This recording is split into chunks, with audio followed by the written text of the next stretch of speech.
बहुत सारे बच्चे परेशान हैं कि नीट 2024 की जो काउंसलिंग हो रही थी, उस काउंसलिंग में जो सिक्योरिटी मनी है वो साइबर कैफे वाले अकाउंट से दिया गया है।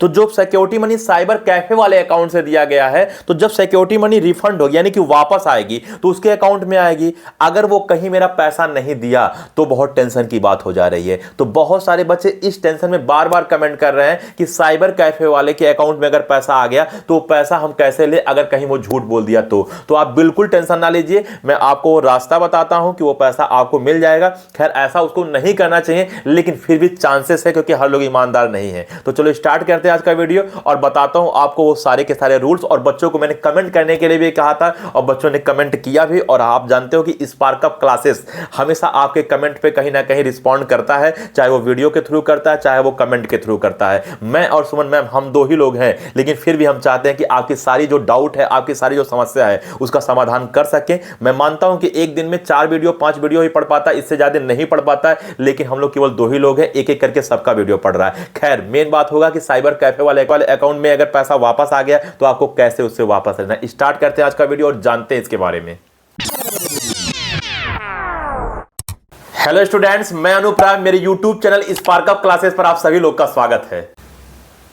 तो जैसा कि आपने स्टार्टिंग में सुना होगा और थंबनेल पे देखा भी होगा कि साइबर कैफे वाले के अकाउंट से अगर आपने सिक्योरिटी मनी पे किया है तो कैसे आप वो पैसा पाएं, क्योंकि बहुत लोग के माइंड में डर भी है। लेकिन मैं आपको बता दूं कि ऐसा बहुत कम चांसेस है कि सामने वाला झूठ बोल दे, क्योंकि बड़े अमाउंट की बात है, लेकिन फिर भी 1-2% 4% लोग ऐसे होते ही हैं। तो आप बिल्कुल टेंशन ना लीजिए। पहले मैं आपको एक बार बता दूं, बहुत सारे बच्चे ये सोच रहे हैं कि साइबर कैफे वाले के अकाउंट से मैंने पैसा पे किया था तो क्या सिक्योरिटी मनी जब वापस आएगा तो मैं अकाउंट नंबर चेंज करके अपना अकाउंट दे दूं या अपने पेरेंट्स का अकाउंट दे दूं। तो आप बिल्कुल जान लो कि आप ऐसा नहीं कर सकते हो। आपका पैसा उसी अकाउंट में वापस आएगा जिस अकाउंट से पैसा पे किया गया था, यानी कि जिस अकाउंट से वो पैसा सेंड किया गया था उसी अकाउंट में आएगा। चाहे वो साइबर कैफे वाले का हो, चाहे आपके दोस्त का हो, चाहे दुश्मन का हो, चाहे पेरेंट्स का हो, चाहे आपका हो, तो अकाउंट आप चेंज नहीं कर सकते। ये बात पहले क्लियर आप जान लो, पहली बात। दूसरी बात यह है कि कुछ बच्चे बार बार ये कह रहे हैं कि सिक्योरिटी मनी वापस लाने के लिए क्या हम लोग को फॉर्म वगैरह भरना पड़ेगा कोई? तो फॉर्म भी आपको नहीं भरना है, कोई आपको फॉर्म भरने की जरूरत नहीं है, ठीक है ना। मैंने इस वीडियो में डिस्कस किया है, मैंने बताया कि सिक्योरिटी मनी कैसे वापस आएगा, इसकी पूरी मैंने प्रोसेस बताया। और इसी वीडियो में मैंने बताया है कि सिक्योरिटी मनी जब आपका वापस आएगा तो अभी दिसंबर में, लगभग लास्ट दिसंबर में जो एमसीसी पोर्टल पर आपका नोटिस आएगा, और 3 नोटिस आएगा। खैर दिसंबर में नहीं आएगा, दिसंबर में 1 नोटिस आएगा, लेकिन जनवरी तक आपका मिला के 3 नोटिस आएगा। पहला नोटिस ये होगा कि कब से लेके कब तक पैसा आएगा। पूरी काउंसलिंग जब आपका समाप्त हो जा रहा है पूरे इंडिया में, ऑल इंडिया कोटा का जब पूरी काउंसलिंग आपका समाप्त हो जा रहा है तब आपका सिक्योरिटी मनी वापस आएगा। पहले नंबर आप ये जान लीजिए। तो जब नोटिस आएगा तो पहले नोटिस में आप ये जान लीजिए कि पहला नोटिस ये है कि सिक्योरिटी मनी कब से लगा के कब तक वापस आएगा। एक उसका इंटरवल दिया जाएगा कि इस दिन से लेके इस दिन तक सिक्योरिटी मनी वापस आएगा। अब आप कह रहे होगे कि सर साइबर कैफे वाली बात कर रहे थे, लेकिन बात ये सब क्यों बता रहे हैं? साइबर कैफे वाली बात जानने के लिए आपको ये बात समझना होगा, मैं कोई फालतू की बात नहीं कर रहा हूं, पहले बात ये जान लेना।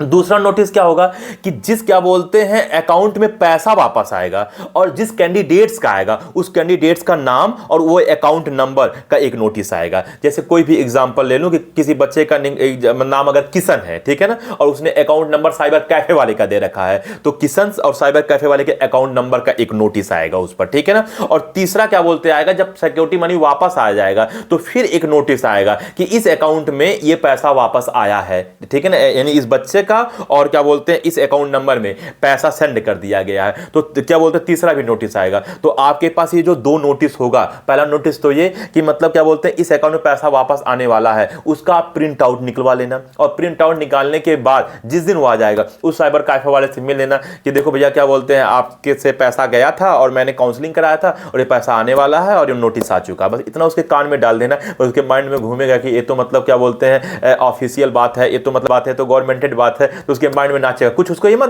बोलना कि हमारा पैसा देना, पहले से माहौल मत बनाने लगा, तो जानेगा कि आप डर गए हो। तो आप धीरे से जाके उससे बोल देना कि देखिए वो आ गया है और लगभग इतना दिन तक पैसा वापस आ जाएगा, लगभग इस इंटरवल से इस इंटरवल तक, और जब वापस आएगा तो आप बता दीजिएगा। वैसे एक और नोटिस आएगा, जब वापस आ जाएगा तभी नोटिस आएगा, तो उसको ये बात पहले बता देना है। यानी कि जब जो दूसरा वाला नोटिस होगा जिसमें लिखा होगा कि इस कैंडिडेट्स का पैसा आ रहा है और इस अकाउंट में आ रहा है, तो वहां से जाके हल्का सा माहौल बना देना। और उसके बाद वो तो आपको फोन करेगा ही करेगा। और मान लो अगर नहीं किया तो जब नोटिस आ जाएगा थर्ड वाला, तो उसके बाद क्या बोलते हैं, उसको अपना ले जाके दिखा दें, तो वो लीगल है, वो आपका पैसा पचा नहीं सकता है, उस दुनिया से कहीं भाग नहीं सकता। अगर वो दुनिया भी से भाग भी गया तभी वो अपना अकाउंट नंबर लेके ऊपर नहीं ना चला जाएगा। तो इतना याद रखना, अकाउंट नंबर तो छोड़ के जाएगा। तो जो मतलब ऑफिशियल चीजें हैं वहां से कहीं कोई दिक्कत नहीं हो सकता। तो आप लोग डरना बिल्कुल छोड़ दीजिए, इंतजार करिए कि जब दिसंबर में एमसीसी पोर्टल से नोटिस आएगा उस नोटिस का इंतजार करिए, ठीक है ना। हाँ, इतना आप जान लीजिए कि कोई फॉर्म नहीं भरना है। दूसरी बात है कि आप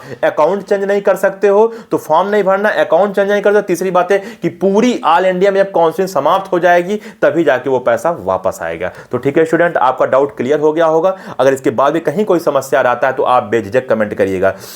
सिक्योरिटी मनी किस किस बच्चों का वापस आएगा, आप ये दोनों वीडियो देख सकते हो, सुमन मैम का और एक मेरा। इसमें हम लोगों ने क्लियर कर दिया है, कुछ सुमन मैम ने कहा है, कुछ मैंने कहा, तो दोनों वीडियो आप देख लीजिएगा, आपके माइंड से बातें क्लियर हो जाएगी। और तीसरी बात है कि प्रोसेस पूरी क्या है वो मैंने इस वीडियो में बताया है, ठीक है। तो ये वाली आप वीडियो देख सकते हो। तो ठीक है स्टूडेंट, उम्मीद करता हूँ कि आपको सारी बात समझ में आ गया होगा। इसके अलावा भी आपको नीट या नीट से अलावा कोई भी फील्ड हो, चाहे वो मतलब नर्सिंग का हो, चाहे वो एम्स का हो, चाहे वो क्या बोलते हैं जेई का हो, चाहे वो यूपीएससी का हो, कहीं कुछ भी हो, अगर आपकी समस्या चल रहा है, अगर आपको जॉब से रिलेटेड, किसी कोर्स से रिलेटेड अगर आपकी डाउट चल रहा है मन में, तो आप बेझिझक कमेंट कर सकते हो, क्योंकि हम और सुमन मैम सिर्फ इसी काम के लिए बैठे हैं कि आपका कहां कहां हम लोग हेल्प कर सकें। तो ठीक है स्टूडेंट, आप लोग धड़ाधड़ कमेंट करिए, हम लोग वीडियो जरूर बनाएंगे। इस वीडियो में इतना ही, मिलते हैं अगले वीडियो, तब तक के लिए जय हिंद।